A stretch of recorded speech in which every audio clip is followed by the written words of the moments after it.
ಮಾಧ್ಯಮ ಮಿತ್ರರಿಗೆ ಧನ್ಯವಾದಗಳು. ಈ ನಮ್ಮ ಕಾರ್ಯಕ್ರಮಕ್ಕೆ ಬಂದು ನಿಮ್ಮ ಸಂಯಮವನ್ನು ತೋರಿಸಿ ಇಲ್ಲಿ ಬಂದು ಈ ನಮ್ಮ ಒಂದು ಹಾಡಿನ ಬಿಡುಗಡೆಗೆ ನೀವು ನಮ್ಮ ಜೊತೆ ಇದ್ದೀರಾ, ಅದಕ್ಕೆ ತುಂಬ ಧನ್ಯವಾದಗಳು. ಗೌರಿಯ ಮೊದಲನೇ ಸಾಂಗು ಚಂದನ್ ಶೆಟ್ಟಿ ಅವರು, ವಿಜಯ್ ಈಶ್ವರ್ ಇವರ ಒಂದು ಸಾಹಿತ್ಯ ಮತ್ತು ಚಂದನ್ ಶೆಟ್ಟಿ ಅವರೇ ಹಾಡಿದ್ದಾರೆ. ಸೊ ಈ ಸಾಂಗು ಟೈಮ್ ಬರುತ್ತೆ ಅಂತ ಇವತ್ತು ರಿಲೀಸ್ ಮಾಡಿದ್ದೀವಿ ನಿಮ್ಮ ಮುಂದೆ ಲಿರಿಕಲ್ ವಿಡಿಯೋನ. ಮತ್ತು ಇದೇ ಥರ ಇನ್ನೂ 7 ಸಾಂಗ್ ಇದೆ. 7 ಸಾಂಗು ಇದೇ ಥರ ಕಾರ್ಯಕ್ರಮ ಮಾಡಿ ರಿಲೀಸ್ ಮಾಡಲ್ಲ, ಡೋಂಟ್ ವೆರಿ, ಟೆನ್ಷನ್ ಆಗಬೇಡಿ. ಆದರೆ ಯಾಕೆ ಹೇಳ್ತಾ ಇದ್ದೀನಿ 7 ಸಾಂಗು ಅಂದರೆ, ಇದೊಂದು ಸಂಗೀತ ಆಧಾರಿತ ಸಿನಿಮಾ, ಒಂದು ಮ್ಯೂಸಿಕಲ್, ಇದು ಒಂದು ಮ್ಯೂಸಿಕ್ ಮೂಲಕ, ಸಂಗೀತ ಮೂಲಕ ಒಂದು ನಿರೂಪಣೆ ಮಾಡಿರೋಂಥ ಸಿನಿಮಾ. ಹಲವಾರು ದಿನಗಳ ನಂತರ ಈ ಥರ ಇಷ್ಟು ಹಾಡುಗಳಿದ್ದು, ಈ ಥರ ಒಂದು ಸಂಗೀತ ಇದ್ದು ನನ್ನ ಗಮನಕ್ಕೆ ಬಂದಿರೋದು ಪ್ರೇಮಲೋಕ ಸಿನಿಮಾ ನಂತರ ಇಷ್ಟೊಂದು ಹಾಡಿದ್ದು ಒಂದು ಸಿನಿಮಾ, ಮ್ಯೂಸಿಕಲ್ ಸಿನಿಮಾ ಬಂದಿರೋದು ನನ್ನ ಗಮನಕ್ಕೆ ಗೊತ್ತಿಲ್ಲ. ಆದರೆ ಹಲವಾರು ವರ್ಷಗಳಿಂದ ನಂತರ ಈ ಥರ ಒಂದು ಸಿನಿಮಾ ಬರ್ತಾ ಇರೋದು ಗೌರಿ. ಮತ್ತು ಇತ್ತೀಚಿನ ದಿನಗಳಲ್ಲಿ ನೀವು ನೋಡಿದ್ದೀರಾ, ಒಂದು ಸಿನಿಮಾಗೆ 1 ಹಾಡು ಇರುತ್ತೆ, 2 ಹಬ್ಬ ಅಂದರೆ 3 ಹಾಡುಗಳಿರುತ್ತೆ. ಯಾಕೆ ಅಂತಂದರೆ ಸಂಗೀತ ನೀಡಿ ಹಾಡಿಸಿ ದೊಡ್ಡ ಹಾಡುಗಾರರ ಹತ್ರ ಅಥವಾ ಹೊಸ ಪ್ರತಿಭಾವಂತರ ಹತ್ರ, ಮತ್ತು ಅದನ್ನು ಚಿತ್ರೀಕರಣ ಮಾಡಿ ಸೆಟ್ ಹಾಕಿ ಹೊರಗಡೆ ಹೋಗಿ ವಿದೇಶದಲ್ಲಿ ಶೂಟಿಂಗ್ ಮಾಡೋದು, ಕಾಸ್ಟ್ಯೂಮು, ಡ್ಯಾನ್ಸರ್ಸು ತುಂಬ ದುಬಾರಿ ಆಗುತ್ತೆ. ಈ ಕಾರಣದಿಂದ ಹಲವಾರು ಜನ ಹಾಡುಗಳನ್ನ ಕಡಿಮೆ ಮಾಡ್ತಾ ಬರ್ತಾರೆ. ಈ ಸಂದರ್ಭದಲ್ಲಿ ನಾವು ಇದೊಂದು ದೊಡ್ಡ ಸಿನಿಮಾ ಅಂತ ನಿಮಗೆ ಗೊತ್ತಾಗುತ್ತೆ.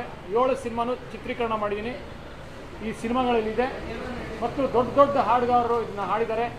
ಕೈಲಾಶ್ ಖೇರ್, ಜಾವೇದ್ ಅಲಿ, ನಿಹಾಲ್ ಟಾರೋ, ಚಂದನ್ ಶೆಟ್ಟಿ, ವಸುಂಧರಾ ದಾಸ್, ಆಮೇಲೆ ಅನನ್ಯ ಭಟ್. ಸಿಂಗರ್ಸ್ಗಳು ನನಗೆ ಮರ್ತೋಗುತ್ತೆ, ಅಷ್ಟೊಂದು ಜನ ಸಿಂಗರ್ಸು. 7 ಸಾಂಗ್ ಅಂದರೆ ಹಬ್ಬಪ್ಪ ಅಂದರೂ ಒಂದು 12 ಸಿಂಗರ್ಸು, ದೊಡ್ಡ ಸಿಂಗರ್ಸು, ನಮ್ಮ ಪ್ರತಿಭಾವಂತ ಸಿಂಗರ್ಸು, ಜೊತೆಗೆ ನಮ್ಮ ದೇಶದ ಅತಿ ಹೆಚ್ಚು ಹೆಸರು ಮಾಡಿರೋಂಥ ಸಿಂಗರ್ಸು ಇವರು ಹಾಡಿದ್ದಾರೆ. ಮತ್ತು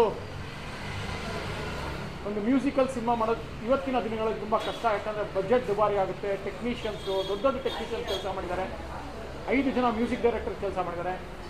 ಹಿಂದೆ ಹೇಳ್ದಂಗೆ 3 ಜನ ರೈಟರ್ಸು, ದೊಡ್ಡ ಸಿನಿಮಾಗಳು ಮಾಡ್ತಾ ಇರೋಂಥ ರೈಟರ್ಸೇ ಮಾಡಿದ್ದಾರೆ. ಟೆಕ್ನಿಷಿಯನ್ಸ್ ಕೂಡ ತುಂಬ ಸೀನಿಯರ್ ಮೋಸ್ಟ್.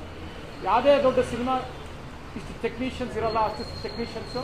ಮತ್ತು ತಾರಂಗಾಳೆ ಅಂತ ಸಿನಿಮಾ, ಮಾನಸಿ ಸುಧೀರ್ ಇದ್ದಾರೆ, ಸಂಪತ್ ಮೈತ್ರಿಯಾ ಇದ್ದಾರೆ, ಸಿ.ಕೈ ಚಂದ್ರು ಇದ್ದಾರೆ, ಮುಖ್ಯಮಂತ್ರಿ ಚಂದ್ರು ಇದ್ದಾರೆ, ವಸುಂಧರಾ ದಾಸ್ ಇದ್ದಾರೆ, ಅಕುಲ್ ಬಾಲಾಜಿ ಇದ್ದಾರೆ, ಪ್ರಿಯಾಂಕಾ ಉಪೇಂದ್ರ ಇದ್ದಾರೆ, ಸಂಜನಾ ಆನಂದ್ ಇದ್ದಾರೆ, ನಮ್ಮ ಲೂಸ್ಮೋದ ಯೋಗಿ ಇದ್ದಾರೆ. ಅದ್ರ ಜೊತೆಗೆ ನನ್ನ ಜೊತೆಗಿರೋಂಥ 2 ಪ್ರತಿಭಾವಂತರು, ಸಾನಿಯಾ ಅಯ್ಯರ್ ಮತ್ತು ಸಮರ್ಜಿತ್ ಲಂಕೇಶ್ ಪಾದಾರ್ಪಣೆ ಮಾಡ್ತಾರೆ. ಮತ್ತು ಅದ್ಭುತವಾಗಿ ಮೂಡಿ ಬಂದಿದೆ ಸಿನಿಮಾ. ಮುಂದಿನ ತಿಂಗಳು ನಾವು ರಿಲೀಸ್ ಮಾಡ್ತೀವಿ. ಇವತ್ತು ಅಷ್ಟೇ ಹೊಸಬರು ಇಟ್ಕೊಂಡು ಮಾಡೋದು ಒಂದು ದೊಡ್ಡ ಚಾಲೆಂಜ್. ಯಾಕಂದರೆ ನಾನು ಯಾವತ್ತೂ ಮಾರ್ಕೆಟ್ ದೃಷ್ಟಿ ಇಟ್ಕೊಂಡು ನಾನು ಸಿನಿಮಾ ಮಾಡಲ್ಲ, ಪ್ರತಿಭೆ ಇಟ್ಕೊಂಡು ಸಿನಿಮಾ ಮಾಡ್ತೀನಿ. ಹೊಸಬ್ರಿಗೆ ಒಂದು ವೇದಿಕೆ ಮಾಡಿಕೊಟ್ಟಿದ್ದೀನಿ. ಮತ್ತು ನನ್ನ ಮಗ ಅಂತ ಹೊರತುಪಡಿಸಿ ಅದು ಇನ್ನೂ ಟೆನ್ಷನ್ ಆಗೋಂಥ ಅಗತ್ಯ ಇಲ್ಲ. ಯಾಕಂದರೆ ಮುಂಚೆ ನಾನು ಹೊಸಬ್ರು ಪ್ರತಿಭಾವಂತರು ಇದ್ದವ್ರು ಇಟ್ಕೊಂಡು ಮಾಡಿದ್ದೀನಿ. ಸಾನಿಯಾ ಅಯ್ಯರ್ ಇದ್ದಾರೆ, ಅವ್ರನ್ನ ಆಡಿಷನು ಮಾಡಿದ್ರು. ನಾನು ಪ್ರತಿಭೆ ಇದೆ, ನೋಡಿದೆ, ನನಗೆ ಆ ಪಾತ್ರಕ್ಕೆ ಸೂಕ್ತ ಆಗ್ತಾರೆ ಅಂತ ಅನಿಸ್ತು. ಇಮಿಡಿಯೇಟಾಗಿ ತೊಗೊಂಡೆ ಅವ್ರು ನ್ಯಾಯ ಒದಗಿಸಿದ್ದಾರೆ. ಅದಕ್ಕೆ ಅದ್ಭುತವಾಗಿ ನ್ಯಾಯ ಒದಗಿಸಿದ್ದಾರೆ. ಅದೇ ಥರ ಸಮರ್ಜಿತ್ತು ಅಷ್ಟೇ, ತುಂಬ ಒಂದು ತರಬೇತಿ ಪಡೆದು ತುಂಬ ಶ್ರಮ ಪಟ್ಟಿದ್ದಾನೆ. ಮತ್ತು ಹೊಸಬರು ಯಾವ ಥರ ಬರಬೇಕು ಅಂತಂದರೆ, ನನ್ನ ಮಗ ಅಂತ ಹೇಳ್ತಾ ಇಲ್ಲ, ಒಂದು ಡ್ಯಾನ್ಸ್ ಕಲಿಬೇಕು, ಫೈಟ್ ಕಲಿಬೇಕು, ಆ್ಯಕ್ಟಿಂಗ್ ಕಲಿಬೇಕು, ಅದನ್ನೆಲ್ಲ ಕಲಿತು ಫುಲ್ ಪ್ರಿಪೇರ್ ಆಗಿ ಬರಬೇಕು. ಇತ್ತೀಚಿನ ದಿನಗಳಲ್ಲಿ ಹಲವಾರು ಯುವಕರು ಅದನ್ನು ಮಾಡ್ತಾ ಬಂದಿದ್ದಾರೆ. ಅದರಲ್ಲಿ ಸಮರ್ಜಿತು ಒಬ್ಬ. ಯಾಕಂತಂದರೆ ಅವನು ಅಷ್ಟೇ ಡ್ಯಾನ್ಸು, ಫೈಟು ಎಲ್ಲ ದೊಡ್ಡ ಟೆಕ್ನಿಷಿಯನ್ಸ್ ಹತ್ರ, ಕೇತನ್ ಡಿಸೋಜಾ, ಮುರಳಿ ಮಾಸ್ಟರು, ಮತ್ತು ನಟನೆ ಪ್ರಶಾಂತ್ ಸಿದ್ದಿ ಮತ್ತು ನಿರ್ಮಲಾ ಅವರೆಲ್ಲ ನೀನಾಸಮಲ್ಲಿ ಕಲ್ತ್ಕೊಂಡವರು. New York film ಅಕಾಡೆಮಿಲಿ ಕಲ್ತ್ಕೊಂಡವನು. 3 ವರ್ಷ ಅದರಲ್ಲೇ ಒಂದು ಡಿಗ್ರಿ ಪಡೆದಿದ್ದಾನೆ ಆ್ಯಕ್ಟಿಂಗಲ್ಲಿ. ಸೊ ಇದೆಲ್ಲ ತಯಾರಿ ತೊಗೊಂಡು ಬಂದಿದ್ದಾನೆ. ಸೊ ಇದನ್ನು ಹೊಸಬ್ರು, ನನಗೆ ಟೆನ್ಷನ್ನು, ಮಗ ಅಂತ ಟೆನ್ಷನ್ ಆಗಿಲ್ಲ. ಕತೆಗೆ ತುಂಬ ನ್ಯಾಯ ಒದಗಿಸಿದ್ದಾರೆ ಇಬ್ಬರು, ನನ್ನ ಬಲಗಡೆ ಮತ್ತು ಎಡಗಡೆ ಇರೋರು. ಇದಕ್ಕೆ ಕತೆಗೆ ನ್ಯಾಯ ಒದಗಿಸಿದ್ರೆ ಈ ಸಿನಿಮಾಗೆ ನಾನು ಮಧ್ಯ ಒಂದು ಸ್ವಲ್ಪ ನನ್ನ ಪತ್ರಿಕೋದ್ಯಮ, TV ಈ ಒಂದು ಕಮಿಟ್ಮೆಂಟ್ಸ್ ಮೂಲಕ ಒಂದು ಸ್ವಲ್ಪ ಸಿನಿಮಾ ಬಗ್ಗೆ ಅಷ್ಟು ಆಸಕ್ತಿ ಇರಲಿಲ್ಲ. ಒಂದು ಸ್ವಲ್ಪ ನನಗೆ ಒಂದು ಗೊತ್ತಿಲ್ಲದೇನೋ ಏನೋ ಒಂದು ಸ್ವಲ್ಪ ಜವಾಬ್ದಾರಿ ಕಡಿಮೆ ಆಗಿತ್ತು ಚಿತ್ರರಂಗದ ಕಡೆ. ಆದರೆ ಈ ಥರ ಯುವಕರು, ಇವ್ರ ಆ್ಯಕ್ಟಿಂಗ್ ನೋಡಿ, ಇವ್ರ ಕಮಿಟ್ಮೆಂಟ್ ನೋಡಿ ನನಗೂ ಒಂಥರ ಹುಮ್ಮಸ್ಸು ಹೆಚ್ಚಾಗಿದೆ. ಇನ್ನೂ ಹೆಚ್ಚು ಸಿನಿಮಾ ಮಾಡಬೇಕು, ವರ್ಷಕ್ಕೊಂದು ಸಿನಿಮಾ ಮಾಡಬೇಕು ಅಂತ ಡಿಸೈಡ್ ಮಾಡಿದ್ದೀನಿ. ಮತ್ತು ಈ ಹಿಂದೆ ನಾನು 20 ವರ್ಷ 24 ವರ್ಷ 25 ವರ್ಷ ಆಯ್ತು ಬಂದು 25 ವರ್ಷ ಆಯಿತು ಸಿನಿಮಾ ಇಂಡಸ್ಟ್ರಿಗೆ ಬಂದು ಮಾಡಿರೋದು 11 ಸಿನಿಮಾ. ಆದರೆ ಮುಂದೆ ವರ್ಷಕ್ಕೊಂದು ಸಿನಿಮಾ ಮಾಡ್ತೀನಿ, ನಿಮಗೆ ಮತ್ತೆ ಭೇಟಿ ಮಾಡ್ತಾ ಇರ್ತೀನಿ.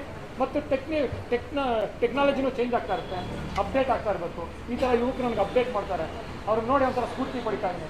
ಇನ್ನೂ ಒಂಥರ ಹುಮ್ಮಸ್ ಜಾಸ್ತಿ ಆಗ್ತಾ ಇದೆ, ಇನ್ನೂ ಒಳ್ಳೊಳ್ಳೆ ಸಿನಿಮಾ ಮಾಡಬೇಕು ಅಂತ ಆಸಕ್ತಿ ಕನಸುಗಳು ಹುಟ್ಟಿದೆ. ಸೊ ಆ ರೀತಿಯಲ್ಲಿ ಒಂದು ಒಳ್ಳೆ ಕೆಲಸ ಮಾಡಿದ್ದೀನಿ ಅಂತ ಅಂದ್ಕೊಂಡಿದ್ದೀನಿ. ನನ್ನ ಬೆಸ್ಟ್ ವರ್ಕ್ ಅಂದ್ಕೊಂಡಿದ್ದೀನಿ. ಯಾಕಂದ್ರೆ ನಾನು 11 ಸಿನಿಮಾನಲ್ಲಿ 12ನೇ cinema this is my best film ಅಂತ ಹೇಳಕ್ಕೆ ಇಷ್ಟಪಡ್ತೀನಿ. ಮಾತಾಡು.